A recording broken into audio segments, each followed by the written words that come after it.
We have a system that is almost a tropical storm approaching areas of the Caribbean islands and the northern coastline of South America.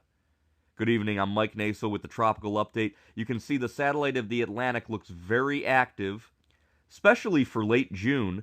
We have our Invest area, a potential tropical cyclone, which is almost a tropical storm, moving into areas there of Trinidad, Tobago, Grenada, the southern windwards, and the northern coastline of Venezuela there.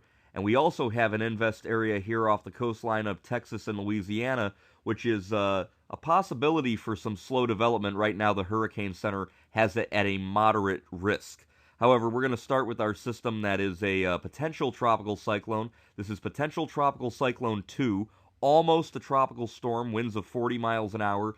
The aircraft have been flying out there. They cannot find a closed low-level center, so it is not yet a tropical storm, but where they estimate a center would be is around 10.1 north, 59.5 west, moving west at 24 very quickly, and it is forecast to become a tropical storm by tomorrow, be right along the northern coastline there of Venezuela and Colombia, and then move out into the southwest Caribbean by Friday, become a hurricane, a Category 1 hurricane, first of the year, and then slam into Nicaragua, although it could be more towards Honduras, it could be more down here in Costa Rica. Nevertheless, Central America, the threat will be the same for high waves, high winds, storm surge, and a lot of heavy rainfall.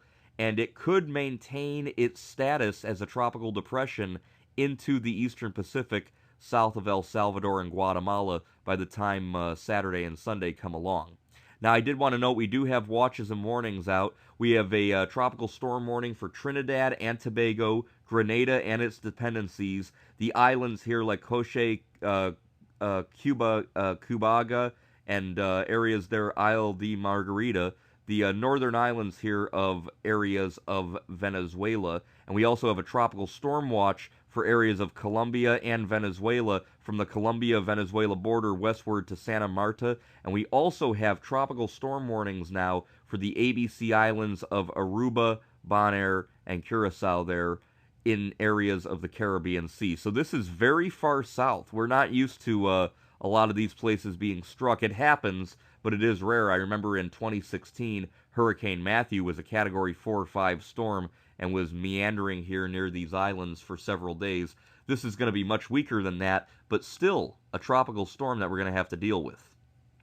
Here's the beautiful visible satellite imagery as the sun starts to go down. You can see this is Tobago right here, and this is Trinidad here, the bigger island, Grenada down here, and Barbados up here, and the northern coastline here of South America, Venezuela. A very tropical, warm climate and some beautiful nature down there, but you can see bubbling right here north of Tobago. This is going to blow on through. Now, the wave axis is pretty much something like that, and that's why it's racing off towards the west. They didn't find that west wind to close off a center, and so it's just going to blow through the islands, but it'll still likely become a tropical storm as it moves on towards the ABC Islands. Now, here's the radar out of Barbados, and again, if we're looking for the center, 10 north, 59 west, somewhere in this area here is where the National Hurricane Center thinks the center of the storm would be, right in here. However, it's not well defined yet, and you can see a lot of heavy rainfall has already moved through areas there, especially northern Trinidad and right over Tobago. You guys are in some of the heaviest rainfall that you've seen. So again, all of this bad weather is moving on towards the west-northwest, slightly north of west, racing at 24 miles an hour. So even though there is the threat of flooding, hopefully this fast motion will keep it from burying itself down there and causing too much in the way of flooding. You can see the computer models in very good agreement here that it's going to continue towards the west, north of west, and then bend back west even more under dominant high pressure ridging. And so we're not going to have to deal with it in the Gulf of Mexico at all, it doesn't look like. Here's the ensemble models. These are the European, and you can see they bring our system right along, right into Nicaragua, Costa Rica even. And then our second wave behind it, some of the models are showing it moving on up right over the Greater Antilles towards Florida and the Gulf of Mexico by the time July 8th and 9th occur. And we also have our system here in the Gulf that a lot of them are showing spinning up and meandering near Texas. Some places need the rain, but you don't want too much rain because then you could get flash flooding. Here's the GFS ensemble. Same thing. They bring our system into Costa Rica and Nicaragua, and then some of them develop a second wave here and kind of drag it up towards areas of the Bahamas, Cuba, and Florida. So we're watching that. Right now, the strongest of the models is this HWRF model, and you can see that it takes our system, develops it, brings it right along the ABC Islands there, Colombia, and then makes it a hurricane. Category, what is that? What category hurricane is that? Say a Category 2 hurricane? Yeah, 110 miles an hour. An impressive hurricane there, tightly coiled right into Nicaragua sometime on Saturday, about 90 hours from now. And that gives it a lot of time over those warm waters to intensify. And so that's a possibility right now. Upper level wind shear, not an issue. You can see it has a little safe harbor. That's why it's looking organized as far as its cloud structure, even though it doesn't have a low level center.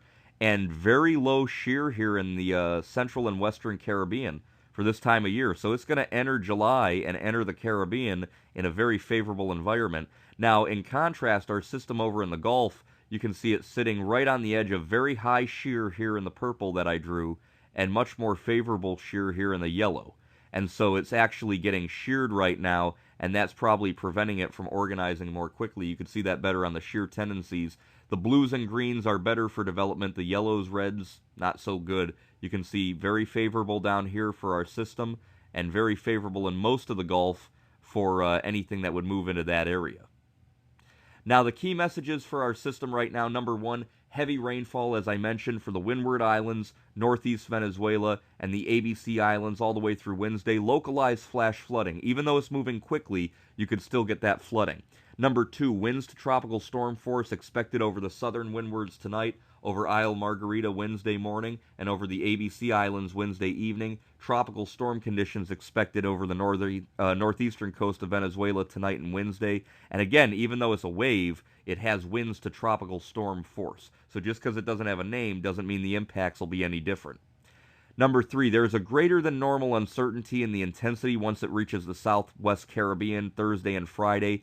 That depends how much it interacts with land. If it stays over land too much, it might have trouble getting going. If it keeps its organizing and continues moving quickly over areas of just extreme northern Venezuela and Colombia, it could become a stronger system. Right now, a Category 1 hurricane is in the forecast. So we're going to watch this very carefully and stay tuned for the latest. Our other system, Invest 95L here in the Gulf of Mexico, forecast to meander to the west-southwest under ridging and then eventually move around as it weakens and slides onto the east. This system will move on to the west and then north over Texas. And it does look impressive on satellite as far as arcing clouds go. You can see that shear I talked about. See the little twists here, a little twist there. We're seeing a lot of little spins, but that wind shear is cutting into it. And if it were down here further to the southeast, it would have a much more favorable upper level environment. Nevertheless, it's pesky. You know, we've been watching it now 2 days as it's moved from Louisiana off the coastline there, and it could develop. There is definitely a flare-up. It is over hot waters, and it's trying, so we're going to watch it. It is a moderate likelihood right now from the Hurricane Center. The radar imagery, not too much, just the normal hot, muggy thunderstorms around the Gulf Coast. So you got a little bit of storms in the Panhandle moving through, a little bit near New Orleans and areas of Pascagoula, a little bit here between Corpus and San Antonio. Overall, we're watching offshore to see if we get any indication of a circulation. You can see some spin there south of areas there of Louisiana and off the coastline of Galveston. So we're going to watch this system. Right now, just heavy rainfall, and you can see the forecast here. This is through the next 5 days, through 4th of July. A lot of heavy rain off the Texas coastline, so areas that need it are going to be happy, but you don't want flash flooding, which is always a possibility. So the final analysis, we're going to watch the Gulf. That area in the Bahamas we were watching kind of fizzled, just too much wind shear. However, this well-defined tropical wave, almost a tropical storm, winds of tropical storm force, is moving on through areas of Trinidad, Tobago, Grenada, and the north coastline there of Venezuela. you can see that it definitely has that high pressure aloft because it has that kind of blade look to it. However, once it gets a circulation center with those winds to tropical storm force, it will become a tropical storm, and it should move right along the northern coastline of South America and then become a hurricane in the southwest Caribbean. We'll continue to watch it here on the Tropical Update page. Please like, share, subscribe, and comment, and we'll be back with more updates as our system moves through the southern Windward Islands.